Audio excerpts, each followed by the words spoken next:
Hello everyone, good morning সবাইকে। তো আজকে এখন থেকে ব্লগটা স্টার্ট করছি। আর এখন বাজে হচ্ছে 4:45। তো উঠে গেছি সকালবেলা। ওই দেখো 5টা বাজতে আর 5 মিনিট বাকি। আমি আর মা এদিকে, মা আমার জন্য উঠে পড়েছে, যেহেতু আমি উঠে পড়েছি তাই। রাতে তো ঘুম হয়নি, একদমই ঘুম হয়নি। তো ওই জন্য আর তোমার দাদাভাই ঘুমাচ্ছে, শাশুড়ি মাও ঘুমাচ্ছে। তো দেখো স্নান করে নিয়ে চলে এলাম, যেহেতু তিন চার দিন স্নান করা হবে না, সেই জন্য আর কি স্নান করে এসে যেটা আমি রেগুলার করি, গীতা পাঠ করা এবং সমস্ত ঠাকুরের মন্ত্রগুলো পড়া, যেগুলো আমি পুরো প্রেগনেন্সিতে এবং প্রেগনেন্সির আগেও এগুলো আমার ডেলি রুটিনের ছিল। তো সেগুলো আমি করে নিলাম সকালবেলা। আর ঠাকুরের কাছে প্রার্থনা করছি যেন সব কিছু আমি ভালোভাবে পেরে উঠি সবটাই। এতগুলো দিন যেমন ভগবানের আশীর্বাদে আমি সুন্দরভাবে কাটিয়ে উঠেছি, সেরকম ডেলিভারিটাও যেন ভালোভাবে পার করতে পারি, ডেলিভারিটা ভালোভাবে হয়। তো এইসব প্রার্থনা করার পর এখন দেখো আমি মুখে ক্রিম দিয়ে রেডি হয়ে নিচ্ছি। তোমাদের দাদাভাই গেছে স্নানে, মা, শাশুড়ি মা ওরাও রেডি হচ্ছে। তো আমি তো কিছু খেতে পারবো না, খালি পেটে যেতে বলেছে, তো সেই জন্য তো খুব টেনশন হচ্ছে, খুব ভয় হচ্ছে, কিন্তু জানি এটা আমাকে করতেই হবে আর আমি পারবোই। এটা এখন মনে মনে ঠিক করে নিয়েছি সারা রাত ভেবে যে আমাকে পারতেই হবে আর আমি পারবো। সবাই যখন পারে তখন আমিও নিশ্চয়ই পারবো। তো এখন রেডি হয়ে তারপর সবার আশীর্বাদ নিয়ে যাব। তোমরা সবাই আশীর্বাদ করো যেন আমার ডেলিভারিটা ভালোভাবে হয়ে যায়, কোনো সমস্যা না হয়, বেবিও যেন সুস্থ থাকে, আমিও যেন সুস্থ থাকি। তো একটা ফুটফুটে বাচ্চাকে নিয়ে যেন আমি আবার বাড়িতে ফিরতে পারি। তো তোমরা সবাই আমার জন্য একটু আশীর্বাদ করো। তো চলো আমি রেডি হয়ে নিই, তোমরা দেখতে থাকো।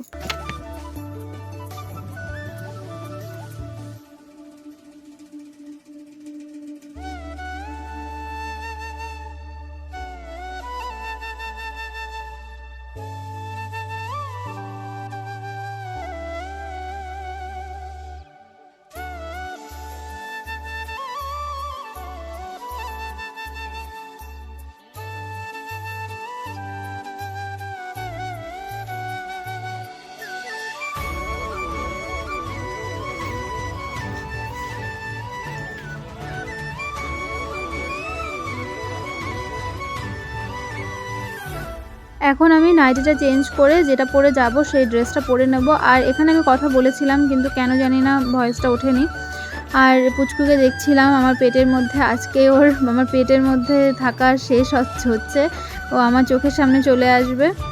তো তোমরা আশীর্বাদ করো, এটাই বারবার করে বলবো। তো চলো, আমি ভেবেছিলাম মা আর শাশুড়ি মা দুজনে রেডি হয়ে গেছে, কিন্তু দেখলাম ওরা চা খাচ্ছে, কারণ তোমাদের দাদাভাইয়ের সঙ্গে আমি আগে যাব, যেহেতু আমাকে অ্যাডমিশন হতে হবে। তো আমি এখন এসে ঠাকুর প্রণাম করে নিচ্ছি। আমার রেডি হয়ে গেছি, দেখতে পাচ্ছ। এই কুর্তিটা পরেই যাচ্ছি, কারণ এগুলো তো সব চেঞ্জ করতে হবে। তো এটা পরে যাচ্ছি আর ঠাকুরকে বারবারই বলছি যেন সব কিছু ভালোভাবে হয়। ভয় তো মনে মনে হচ্ছেই, সাহস রাখার চেষ্টা করছি, কিন্তু খুবই ভয় পাচ্ছি আমি। তো ঠাকুরকে শুধু এটাই বলবো যে আমার বেবি যেন একদম সুস্থ সবলভাবে পৃথিবীতে আসে। ছেলে মেয়ে বলে আমার কখনোই কোনো কিছু ছিল না। তো যে আসুক সে যেন ভালোভাবে আসে, এটাই চাইছিলাম ঠাকুরের কাছে। তো চলো, আমি তো রেডি আর তোমাদের দাদাভাই ওখানে রেডি হচ্ছে। আমি আর তোমাদের দাদাভাই সবার আগে বেরিয়ে পড়বো, তারপর মা আর শাশুড়ি মা সমস্ত ব্যাগপত্র নিয়ে ওরা পরে আসছে। আর ব্যাগগুলো আমি এই দেখো এখানে সব গুছিয়ে রেখেছি, তো এগুলো নিয়ে যাবে। যেই বাড়িতে আমরা ভাড়া থাকি সেই বাড়ির দিদি সকালবেলা এসেছে, কারণ ওই দাদাও যাচ্ছে আমাদের সঙ্গে অ্যাডমিশনের জন্য। শাশুড়ি মাও রেডি হয়ে গেছে। তোমার দাদাভাই রেডি হতে হতে দেখো চাদর ঠাদর নিচ্ছে, আমিও সোয়েটারটা পরে নেব। আর ওই দিদি এসেছে, দিদিও সাহস দিচ্ছিলো যে ভয় পেও না, সব ঠিকঠাক হবে। সবাই তো সাহসই দেয়। আর দাদাও আমাদের সঙ্গে যাচ্ছে, তোমাদের দাদাভাই, আমি আর ওই দাদা, আমরা তিনজনে যাচ্ছি আগে। তো চলো, আমার তো কি বলবো, হাত পা ঠান্ডা হয়ে আসছে, যত সময় ঘনিয়ে আসছে। মনে মনে আনন্দও হচ্ছে যে আর কিছুক্ষণ তারপরে আমাদের পুচকুকে দেখতে পাবো, তোমরাও দেখতে পাবে, এই আর কি। তো এই যে এখন বেরোবো, মা আমাকে ব্যাগগুলো বের করে দিচ্ছে। তো আমি সোয়েটার চাদর সব পরে নিয়েছি। বাইরে ভীষণ কুয়াশা আজকে, এত ঠান্ডা, ভাবছিলাম যে পুচকু হতে হতে এখনও ঠান্ডাই পড়লো না। পৌষ মাস এই সময়টা এত ঠান্ডা হয়, কিন্তু ঠান্ডা পড়লো না, কিন্তু আজকেই দেখছি ভীষণ ঠান্ডা। তো পুচকু হয়ে ওকে নিয়ে আসতে আসতে না জানি আরও কতটা ঠান্ডা হবে। তো আমি বললাম না যে শাশুড়ি মা আর মা পরে যাবে, তো আমরা রেডি হতে হতে ওদেরও হয়ে গেছে। তো ওরা বললো যে আমরাও একসঙ্গে যাই, ওরা টোটো করে আসবে আর আমি তোমাদের দাদাভাইয়ের বাইকেই যাবো, যেহেতু আমি সুস্থ আছি তাই আমি গাড়ি করতে বলিনি। যাচ্ছি তোমাদের পুচকুকে আনতে। তো এই যে বেরিয়ে পড়লাম।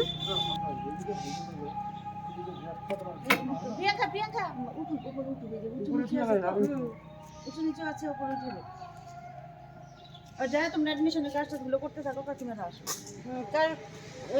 সকালে না যাবা টোটো পেয়ে? হ্যাঁ, টেনশন করো না, আস্তে আস্তে যাই বলছি। ভগবানের নাম নিয়ে যাই রাখতে।